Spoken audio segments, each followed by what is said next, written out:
குழப்பம் எதுவும் இல்லை சார். நிகழ்ச்சி சுபம். நீங்க பாத்துருப்பீங்க பொதுவாக அரசியல் கட்சியில் இருக்கிறதா நேரங்கள் தள்ளி போறது, சில வர தாமதமாகலாம், அது போல இருக்கலாம். மற்றபடி வேற ஒன்றும் இல்லை. நிகழ்ச்சி சுபமாக முடிந்தது. நிகழ்ச்சி நிரல்ல தான் சிக்கல், நிகழ்ச்சி சுபமா முடிஞ்சிச்சு. சிக்கல் இல்லை, அது தாமதம், அவ்வளவுதான். சிக்கல்லாம் கிடையாது. ரெண்டாவது இருவர் கருத்து சொன்னாரு. அதாவது ஹிந்தி பேசினாரு. ஹிந்தியில் தமிழ் மொழிபெயர்ப்பு செய்யப்பட்டது, அங்க மொழிபெயர்ப்பு பண்ணாங்க. ரெண்டாவது இங்கிருந்து இந்தி கூட்டணி போனவங்க ஹிந்தி தெரியாட்டி வெளியே போங்கன்னு சொன்னாங்க, ஹிந்தி கத்துக்கன்னு சொன்னாங்க. அதெல்லாம் கேட்டு வந்தவங்க இன்னைக்கு ஹிந்திக்காக ஹிந்தியில பேசாரேன்னு சொல்லி பொங்குறது ஒரு கூட்டணி விட்டு உங்க கவனத்திற்கு கத்துட்டு வாங்கன்னு சொன்ன நிதிஷ்குமார் உங்களோட அவங்க கேட்டு தொடர்ந்துட்டு இருக்காங்க. முதல் கட்ட கருத்து எஸ்கேபி ஒரு வலுவான கூட்டணி திமுக கூட்டணிக்கு எதிராக இன்றைக்கு அமைந்திருக்கிறது அப்படிங்கிறது ஒரு சவால் திமுகவுக்கு. நான் படித்த பள்ளியில் ஒரு வாசகம் எழுதப்பட்டிருக்கும், நான் உன்னை பிரிவதும் இல்லை, உன்னை விட்டு விலகுவதும் இல்லை அப்படின்னு ஒரு வாசகம் இருக்கு. அதுதான் எனக்கு நினைவு வந்தது. பாஜக என்ற காலத்திலும் அதிமுகவை தன் பிடியிலிருந்து வெளியே அனுப்பவும் இல்லை, இப்பொழுது இணைத்துக் கொள்ளவும் இல்லை. இதுக்கு எல்லாமே கூட்டணியிலிருந்து பிரிந்தது, இப்பொழுது மறுபடியும் சேர்ந்து கொண்டது, இது எல்லாமே திரைமறைவுக்கு பின்னால் நடந்து கொண்டிருக்கக்கூடிய நாடகம் தான். போன நாடாளுமன்ற தேர்தலில் பாஜகவும் அதிமுகவும் தனித்தனியாக நின்றது கூட ஒரு திட்டமிட்ட ஒரு நாடகம் தான். இதை நாங்கள் தொடர்ந்து மேடையில் சொல்லி கொண்டிருந்தோம். அதனால அவங்களுக்கு என்ன எல்லா பொலிட்டிக்கல் வயபிலிட்டியும் டெஸ்ட் பண்ணி பார்க்குறாங்க. அவர்களுக்கு பொறுத்த வரைக்கும் பாஜகவுக்கு இன்னைக்கு நாடாளுமன்ற தேர்தலில் அவர்கள் 400 இடங்கள் என்று இலக்கு வைத்து இந்த தேர்தலை பார்த்தார்கள். ஆனால் ஏற்கனவே இருந்த இடத்திலேயே 70-80 இடங்கள் குறைந்து விட்டது. அப்படிப்பட்ட சூழ்நிலையில் அவர்கள் தமிழ்நாட்டிலிருந்து எந்த இடத்தையும் எதிர்பார்க்கல. இந்த கூட்டணியில் பாஜகவுடன் கூட்டணி இருக்கும்போது ஒரு இடம் கூட வெல்ல முடியாது என்பது பாஜகவுக்கு தெரியும். அப்போ அதிமுக தனித்த செல்வாக்கில் ஏதாவது ஒரு 2 இடம் 3 இடம் 4 இடம் வென்றால் கூட அது தனக்கு சாதகம் என்ற இடத்துல தான் they let them go, நீங்கள் போய் தனியாக நெல்லுங்கன்னு சொன்னாங்க. அப்படி தான் நடந்தது. அதெல்லாம் நாங்கள் தொடர்ந்து சொல்லிட்டு வரோம். எங்கள் தலைவர் அனைத்து மேடையிலும் இதை பற்றி குறிப்பிட்டு சொல்லியிருக்கிறார். இது நடப்பது பாஜகவும் அதிமுகவும் தனித்தனியாக இருப்பது ஒரு நாடகம் என்று. அது ஒரு பெரிய விஷயம் கிடையாது. இப்போ நான் கேள்வி என்னென்னா, ஜூன் 23 திரு எடப்பாடி பழனிசாமி அவர்கள் மாவட்ட செயலாளர்கள் கூட்டத்தை கூட்டி இந்த கூட்டணி இனி பாஜகவுடன் கூட்டணி தொடராது என்று அறிவித்தார். 2023 அறிவித்தார். அந்த அறிவித்த போது அவர் சொன்ன காரணங்கள், அப்பொழுது கொண்டாட்டங்கள், உற்சாகங்கள், அதிமுகவினர் சோசியல் மீடியாவில் ரியாக்ட் பண்ண, அதெல்லாம் இன்னும் நமக்கு பசுமையான நினைவுகள். அவர் சொன்ன காரணங்கள்ல மிக முக்கியமான காரணம் அண்ணாமலை அவர்களுடைய பேச்சு தான் அதுக்கு ட்ரிகரிங் பாயிண்ட் அவர் சொன்னது. அப்ப அந்த ட்ரிகரிங் பாயிண்ட் என்னன்னா, ஒன்று, அதிமுகவின் அன்றைய முன்னாள் முதலமைச்சர் ஜெயலலிதா அவரை பற்றி கொச்சையாகவும் அவருடைய ஊழல் ராணி என்றே குறிப்பிட்டு அண்ணாமலை தலைவர் இல்ல அதுதான் சொல்ல வரேன். அவர் குறிப்பிட்டு பேசினது.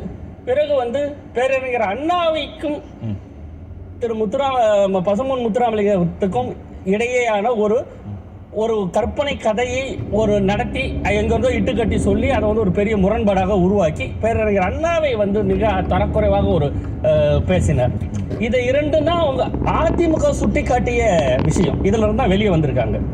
இப்போ மறுபடியும் கூட்டணி கூடி இருக்கிறது. இப்போ நீங்க கேட்ட கேள்வி சொல்றேன். திரு அமித்ஷா அவர்கள் இன்னைக்கு பிரஸ் மீட்ல சொல்றாங்க. அதுல சொன்னதுல மிக முக்கியமான ஒரு விஷயம் என்னன்னா, அதிமுக நிபந்தனை எதுவும் விதிக்கவில்லை. அப்ப எந்த அன்கண்டிஷனலா போய் சேர்ந்திருக்காங்க. 2023 அவர்கள் என்ன குறைகள் சொல்லி, அதாவது நேரடியாக சொன்ன குறை இது, நேரடியாக இல்லாமல் மறைமுகமாக வெவ்வேறு தளங்களில் வெவ்வேறு இடங்களில் அவர்கள் தலைவர்கள் சொன்ன குறைகள். முக்கியமா நம்ம எல்லாருக்கும் நினைவுக்கு திரு ஜெயக்குமார் அவர்கள் சொன்னது, நான்லாம் தோக்கறாளா, 35,000 பேர் எங்க இஸ்லாமிய சகோதரர்கள் எனக்கு பிஜேபியோட கூட்டணி வச்சதால ஓட்டு போடலை, இல்லைன்னா நான் ராஜா மாதிரி என் தொகுதியில் இருந்தேன்னு சொன்னார் இல்லையா. அப்போ அது மாதிரியான பல இடங்களில் அவர்கள் பேசிய பேச்சுக்கெல்லாம் இருக்கு. இது எல்லாமே ஒட்டுமொத்தமா பார்த்து இந்த கான்டெக்ட்ல இருந்து திருப்பி கூட்டணியில் சேரும்பொழுது இந்த கூட்டணி எந்த நிபந்தனையும் விதிக்கவில்லை, திரு எடப்பாடி அவர்கள் விதிக்கவில்லைன்னு அமித்ஷா தெளிவாக சொல்லிவிட்டார். அப்படின்னா பேரறிஞர் அண்ணாவை பற்றி பேசியதற்கு ஒரு கண்டனமோ ஒரு மன்னிப்போ தேவையில்லை. இவர் சொல்லி திரு அண்ணாமலை பதவியிலிருந்து விலகவில்லை அல்லது பதவி மாற்றப்படவில்லை, புதிய தலைவர் வரவில்லை என்பதை தெளிவாக அமித்ஷா சொல்லியிருக்கிறார். இதற்கு மேலே அதிமுகவினர் அவர்கள் மேடையிலையோ அவர்களிடையிலையோ நாங்கள் அண்ணாமலையை மாற்றிட்டு தான் நாங்கள் இந்த கூட்டணிக்கே ஒத்துக்கணும்லாம் சொல்ல முடியாது. ஏன்னா ஹோம் மினிஸ்டர் தெளிவாக சொல்லிட்டார். இதற்கு முன்பு சில நாட்களுக்கு முன்பு டெல்லிக்கு போய் பார்த்தார். எடப்பாடியார். ஆமா. அவர் போய் பார்க்கும் பொழுது பார்த்துட்டு பல ஒரு பரபரப்பான ஒரு நீங்கள்லாம் தொடர்ந்து அதை கவர் பண்ணீங்க. 2 மணி நேரம் 3 மணி நேரம் பேசிட்டு அவர்கள் வெளியே வந்தாங்க. 3 கார்கள் மாதிரி வெளியே வந்தார்கள். இந்த மாதிரியான சுவாரஸ்யமான விஷயத்துக்கு நடுவில் நடந்த விஷயம் என்னன்னா, வெளியே வந்த உடனே மறுநாள் திரு எடப்பாடி அவர்கள் டெல்லி பிரஸ்ஸில் பேசும்பொழுது நாங்கள் அரசியல் பேசவில்லை அப்படின்னு சொல்றாங்க. நாங்கள் வந்து முழுக்க தமிழ்நாட்டு நலன்களுக்காக தான் பேசணும். தமிழ்நாட்டு நலன்களும் என்னென்னலாம் சொன்னார். ஒன்று, இந்த நிறுத்தி வைக்கப்பட்டிருக்கக்கூடிய 3வது மொழியை ஏற்றுக்கொண்டால் தான் அந்த கல்வி தொகை SSA ஃபண்டை நாங்கள் கொடுப்போம் அப்படின்னு சொல்லி நிறுத்தி வைக்கப்படும் தொகையை விடுவிக்க வேண்டும். 3வது மொழியை நாங்கள் ஏற்றுக்கொள்ள மாட்டோம். அடுத்தது இந்த வக்ஃப் பில்லை பற்றி சில கண்டிஷன் சொன்னார். நம்மளுடைய பொது உணர்வுகளையும் அங்கே வெளிப்படுத்தினார். இதெல்லாம் நாங்கள் வலியுறுத்தி இருக்கிறோம். இப்போ திரு அமித்ஷா அவர்கள் சொன்னது மூலம் In about 10 miles, take a slight right turn to merge onto US 20 West towards South Sioux City, Nebraska. நிபந்தனை இல்லைன்னு எப்படி நம்ம முடிவுக்கு வர முடியும்? அதாவது காமன் மினிமம் ப்ரோக்ராம் அதுக்கு வரலாம். ஆனா அதிமுக ஏதும் நிபந்தனை விதிக்கவில்லைன்னு இன்னைக்கு சொல்லி அமித்ஷா சொல்றாரு. இதுக்கு மேல ஃபியூச்சர் கோர்ஸ்ல நாங்க இதெல்லாம் உத்தரவாதம் வாங்கி இருக்கிறோம், நாங்க இதெல்லாம் செய்திருக்கிறோம், இப்படி எல்லாம் சொல்லிருக்கோம். தெரியும் என்ன உத்தரவாதம்? இல்ல அதிமுக அவர் சொல்லும் பொழுது பக்கத்துல இவர் அமைதியாக உட்கார்ந்துட்டு இருந்தது. மௌனம் சம்மதம் தான். இதற்கு மேல அதுல வந்து நீங்க என்ன சொன்னாலும் இன்டர்பிரேட் பண்ணாலும் அது எடுபடாது. அது என்னுடைய கருத்தா சொல்றேன். இன்னொரு விஷயம் திரு அமித்ஷா சொன்னாரு, அது ரொம்ப முக்கியமானது. 1996 முதல் இந்த கூட்டணி இருக்கிறது என்று. உண்மையில் பாஜகவுடன் கூட்டணி முதலில் வைத்தது தமிழ்நாட்டிலிருந்து ஒரு அரசியல் கட்சி என்றால் அது அதிமுக செல்வி ஜெயலலிதா அவர்கள் தான். 1999 தான் இந்த அந்த என்டிஏ கூட்டணி உருவாகி 13 மாதம் ஆட்சி நடத்தி சுப்பிரமணிய சாமியுடன் சேர்ந்து டீ பார்ட்டி நடத்தி இந்த ஆட்சி கவிழ்க்கப்பட்டு மீண்டும் திரு வாஜ்பாய் அவர்கள் பிரதம மந்திரியாக வரும்பொழுதுதான் கலைஞர் அவர்கள் கூட்டணி வைத்தார்.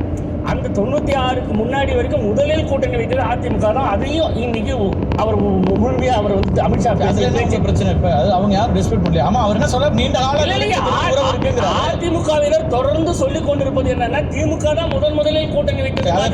எல்லாத்துக்கும் பதில் சொல்றது முதல் சுற்றுல நம்ம பேசலாம். முதல் சுற்றுல முக்கியமான விஷயங்களை பேசுவோம், அப்புறம் விவாதத்துக்குள்ள வரலாம். நான் பேசுறேன் உங்களுக்கு. நான் என்ன கேட்கறேன் சார், நீங்க 2013 காங்கிரஸ் விட்டு வெளில வந்தீங்க. அதுக்கு பிறகு கூட்டணி வச்சுக்கல. எல்லா கட்சிகளும் எல்லா கூட்டணியும் அப்படி வந்துட்டு தானே இருக்கு. வெளியேறின பிறகு கூட்டணியே இல்லைன்னு எப்படி சொல்ல முடியும்? கூட்டணி மாறுவதில் எந்த பிரச்சனையும் கிடையாது. எல்லா கட்சியும் எல்லா நேரத்திலும் கூட்டணி வைத்துக் கொள்வதுதான். ஆனா இவ்வளவு போன முந்தின நாள் கூட அவர் பேசும்போது கூட தேர்தலுக்கு இன்னும் ஓராண்டு காலம் இருக்கிறது. இப்பொழுது கூட்டணியை பற்றி பேச வேண்டிய அவசியம் கிடையாது. கொள்கை வேறு கூட்டணி வேறு என்றெல்லாம் பேசிவிட்டு உடனே இவர் பேசுவதும் திரு ஆர்கே சொன்னது போல ஒரு முக்கியமான தமிழ்நாட்டில் கூட்டணியை பற்றி பேசும்பொழுது இந்த கூட்டணியில் அறிவிக்க வேண்டிய இடத்துல வந்து யார் இருக்கிறாங்க, யார் அறிவிக்கிறாங்க, யார் அமைதியாக பார்த்து கொள்கிறார்கள் கான்டெக்ஸ்ட் இருக்குது. பேசலாம். மற்றவர்களுடைய கருத்தை எடுத்துற திரு பொன் வில்சன், ஒரு முக்கியமான ஒரு அறிவிப்பு 26 தேர்தலுக்கான அறிவிப்புனா அதுல எடப்பாடி பழனிசாமி அமைதியா இருந்தார் அப்படிங்கிறது ஒரு பெரிய பேசு பொருளா மாறி இருக்கு. எப்படி பாருங்க, அந்த பத்திரிகா சந்திப்புல எந்த கருத்தும் சொல்லலை அப்படிங்கிறது தான் ஆர்கேவும் ஃபீல் பண்ணாங்க. இல்லை எப்படின்னா, அகில இந்திய தலைவர் ஒருத்தர் வந்திருக்காரு, அவர் வந்து ஹிந்தியில் பேசுகிறாரு. சரி, அந்த நேரத்தில் இன்னொன்றுனா இப்போ அடிப்படையில் ஒரு கூட்டணி உருவாகிருக்கிறது ஒழிய மற்றபடி நிறைய விஷயங்கள் இன்னும் பேசப்பட வேண்டியது இருக்குது. அப்போ நிருபர்கள் கண்டிஷன்ஸ் எதுவும் இல்லைங்கிறாரு. இல்லை, கண்டிஷன்ஸ்னால் இப்போ காமன் மினிமம் ப்ரோக்ராம். ஆமாம், இப்போ நீங்கள் சொல்கிறது வந்து கூட்டணியில் இருக்கிற நெருடல்கள் அந்த மாதிரி, இப்போ நீங்கள் தலைமையை மாற்றணும் இந்த மாதிரி கண்டிஷன்ஸ் எல்லாம் கிடையாது. என்ன சொல்றாருன்னா, கூட்டணி முறிவுக்குன்னு சில காரணங்கள் சொன்னாங்க. அந்த காரணங்கள்ல பொதுவெளியில குறைந்தபட்சமாக அது தவறுனோ மன்னிப்போ எதுவுமே சொல்லாம அதிமுக மீண்டும் கூட்டணி வச்சதுன்னா தொண்டர்கள் ஏற்றுக்கொள்கிறார்களான்னு கேட்கிறேன். இல்லை, இது கடந்த காலங்களில் அப்படி. இப்போ 2024 அவங்க கூட்டணி வைக்கலையே, அதுக்கு முன்னாடி நடந்த நிகழ்வு நீங்கள் சொல்றீங்க. 3ஆம் தேதி ஜூன் 2011 தன்னுடைய பிறந்தநாள் அப்போ கலைஞர் அறிக்கை கொடுத்தார். என்னுடைய பிறந்தநாள் வேதனையாக இருக்கிறது இந்த ஒரு முறை. ஏன்னா கூடா நட்பு கேடாய் முடிந்தது. என்னுடைய அருமை மகள், ஒரே மகளை 190 நாள் இந்த காங்கிரஸ் மன்மோகன் சிங் அரசாங்கம் சிறையில் வைத்திருந்தது. அதனால இனிமேல் அவங்க கூட கூட்டணியே கிடையாது அப்படின்னு சொன்னவர் அதுக்கு பிறகு கூட்டணி வச்சார். ஆனால் அதை மக்களும் நான் அப்படி நானே ஏத்துக்கிட்டாங்க. குறிப்பிட்டேன். அதனால இது வந்து எல்லா காலத்திலயும் இது வந்து இல்ல அது இந்த புரிஞ்சுக்கணும். தேர்தல்கள் இந்த இருக்கும். கூட்டணிகள் வந்து தேர்தல்கள்ல அமையறதுல வந்து எதுவும் அமையாதுன்னு எதுவுமே இல்லை. கடைசி காலம் வரைக்கும் நடந்துட்டே இருக்கு. ஒரு வாரத்துல மாற்றங்கள் இருக்கு, அதெல்லாம் மாற்றங்கள் இல்லை. ஆனா 2 பேர் சேர்ந்து ஒரு கூட்டணி அறிவிக்கும் போது ஒருத்தர் பேசுவார், ஒருத்தர் அமைதியா இருப்பாருங்கிறது நான் முதல் முறையா இப்பதான் பாக்குறேன். வேற ஏதாவது உதாரணங்கள் இருந்தா கூட நீங்க சொல்லுங்க. எனக்கு தெரியல. இல்ல இருக்கலாம் இந்த மோடி மாதிரி கமெண்ட் இருந்தாரு இந்த 2024 வெற்றிக்கு பிறகு ஒரே ஒரு அது அமித்ஷா பேசிட்டு இருந்தாரு, மோடி இல்ல சார், அது ஒரே கட்சியில் இருக்குது. ஒரு கூட்டணி அறிவிக்கும் போது 2 பேர் சேர்ந்து தானே சொல்லணும். இப்ப நீங்க வந்து எப்பவுமே ஒரு இணைப்பு அப்படிங்கறத வந்து 2 பேர் சேர்ந்து தானே சொல்லுவாங்க அப்படிங்கிற கேள்வி வைக்கிறேன். இல்ல இருக்கலாம். ஏன்னா இப்போ அமித்ஷா அவர்கள் வந்து இப்போ அந்த கட்சிக்கு வந்து உள்துறை அமைச்சரா வந்திருக்காரு.